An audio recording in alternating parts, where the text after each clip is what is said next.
name's John Kieti. I run the mLab East Africa, which is an incubator and a regional facility to promote mobile entrepreneurship. First, failure is good and it should be celebrated, especially if there are things, there is learnings out of the failure. But that said, the many instances of failure that I've seen, a lot of them have been related to the team composition. And this is dynamics around what's a balance of skills across the startup in terms of, could it be 5 developers who come together to create a product, and yet all that product will have needed as in terms of developers is just 1 or 2 developers at that point in time, when the point in time of the idea and prototyping, and what else do the other developers come to do, and what other skills do they lack because they haven't it's already a crowd of developers, or already a crowd of designers, or a crowd of the hustlers there. So especially when guys don't take into consideration some of those recommended formations, like I will strongly recommend a formation of a hustler, which is a business savvy guy who worries about how the money comes, the hacker, the coder, the developer in that case, and the designer, the hipster who helps with the user experience design of that. So when people go too far away from that kind of team composition and mix of skills, then they're likely first not to develop a good product, or even when they have a good product, develop challenges getting it out to the market, to the customers. Customer development becomes a challenge because they don't have key skills to try and drive that side of the agenda. The other thing is startups that are formed to address a certain challenge or customer pain in a very specialized domain expertise, such as health or agriculture. You find a team of 5 software engineers, or let's say 3 software engineers, forming a startup to address things in agriculture, some problem in agriculture, and they don't quite care to enlist another co-founder or an advisor or some core team member that has the domain expertise around agriculture in that case, or health. So you see that the learning curve will be very steep for these guys who don't have an idea about the subject matter where their product is being developed, or they don't quite have the right connections or even the right mindset to approach that problem given their experience and background. So the mixture of skills is an important thing that when it's not there, then it causes guys to either develop their product very slowly, or it just doesn't take off completely. I will add something else: the commitment levels amongst the co-founders. You will find a team of three co-founders. How they met, maybe it's because they were friends in school, or they are classmates somewhere, and basically they have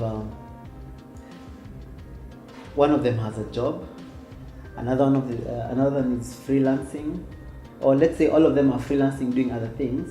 So this particular startup they're working on is not really their core. It's not a do or die thing. So it's not quite a vision that is a must implement and a do or die kind of thing for them. So since they already have a fallback, I mean, they can either fall back to their job, or they can fall back to their freelancing and consulting work. Then what motivates them to rapidly grow this particular product that they're developing in this startup in a way that they actually sleeping and dreaming the key metrics or the next thing that they must do to move to the next step as far as this startup is concerned. So the lack of commitment, or I call them parallel entrepreneurs, because this is another typical problem where someone has a startup in education, a startup in agriculture, a startup in gaming, all sorts of things. It's one person, so basically they're just an ideas guy. So basically like just all these things in there and then seeing what is going to work out. And then you realize actually they're trying their luck on which one will take off faster, but in the process none of them takes off far enough because they couldn't give one of them enough focus. So focus is a very important thing. I would say it's not entirely impossible for someone who's got schooling or a full-time job or some other commitment to give their all, to give enough attention to their startup. But they have to be serious enough about the startup that for them, the startup is the future, as opposed to be a small side thing that they don't have a long-term commitment to it. But that said, the more desirable situation is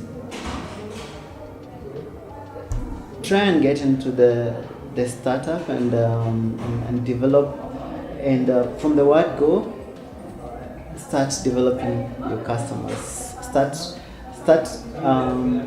using the lean approach. You could potentially very rapidly do customer discovery and customer development in a way that you start earning some revenues out of your startup as soon as possible. A lot of times people focus on they're creating a solution that they don't have the monetization or the revenue model in place as early as possible, or more importantly, they're developing something that they're not sure that a customer will buy or enough customers will buy.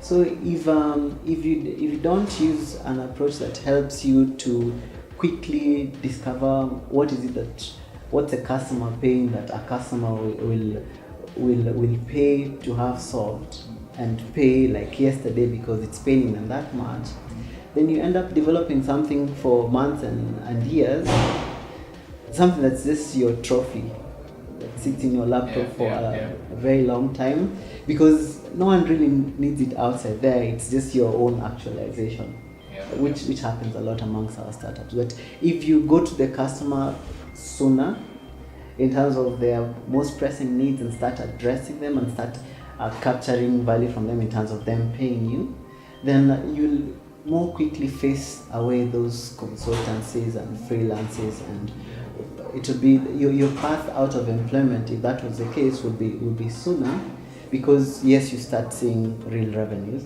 And of course, the moment you start seeing real revenues, customers that are paying for the product, you're beginning to get a set of early adopters, then you can very easily convince your friends or family to actually give you some seed funding to further develop that product in a way that now you begin increasing your revenues to start catering for your own costs, and almost begin divorcing yourself from these other income streams. And very soon you should be able to convince an investor, a VC or a bigger investor to actually buy into your vision and actually finance the growth of that business that you'll have set up, provided it is built on developing a set of happy customers that are calling their friends to take the product because they are happy about it, and hence your revenues are growing.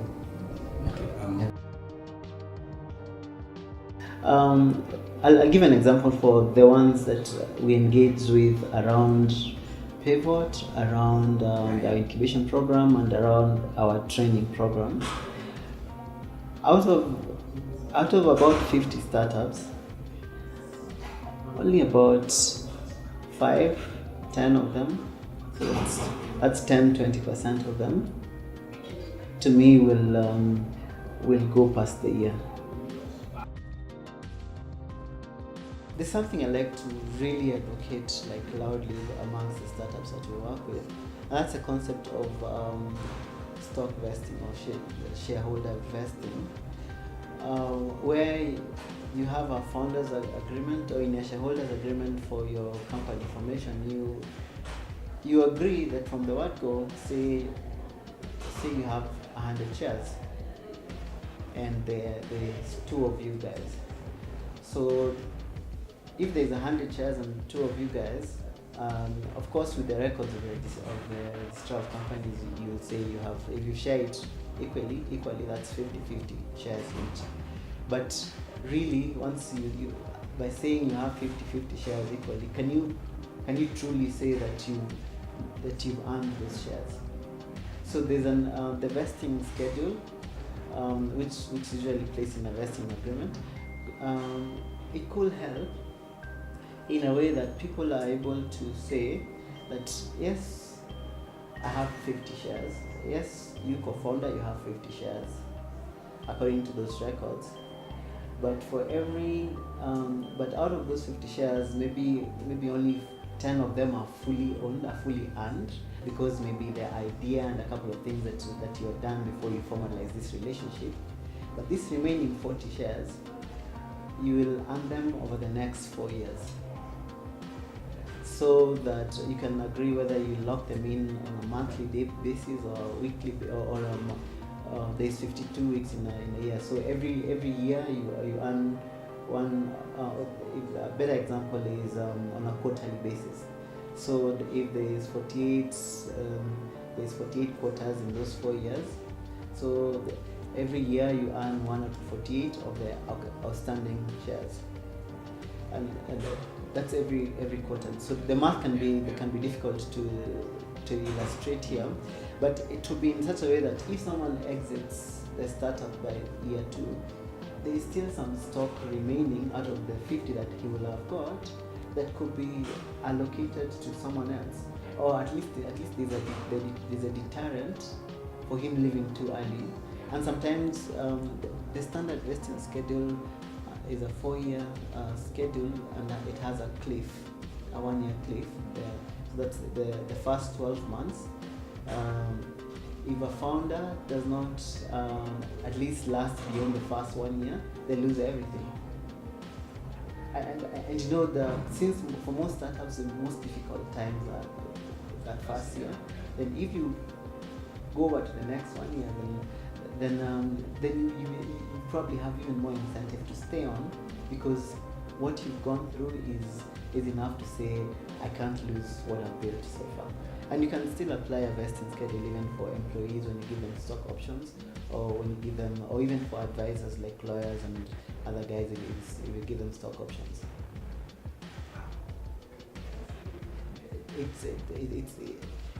It's something that has helped a couple of startups I know in a way that it really encourages loyalty and hard work, and mark you, it's not necessarily performance based, it's just time based. Yeah. Because the things that will happen across those 4 years, there'll be so many things happening. It's not just performance. Yeah. It's not just delivering on your milestones. That's true. Yeah. And I guess then the more you're sort of tied to the startup, then I guess the more you're willing to also invest in your time and all that, and then actually it also, I guess, ties directly to your performance before a year. Yeah, and of course, if you get a job from UNDP, someone midstream, there's an opportunity cost for you taking that job, even however well it's paying, versus staying on to actualize your mission that you kind of end up bonding together around.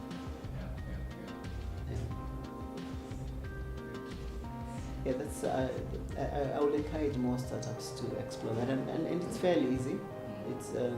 You just need to. Sometimes you don't even have to form the company formally. You just need to have that founders agreement that captures those principles. Yeah. Yeah.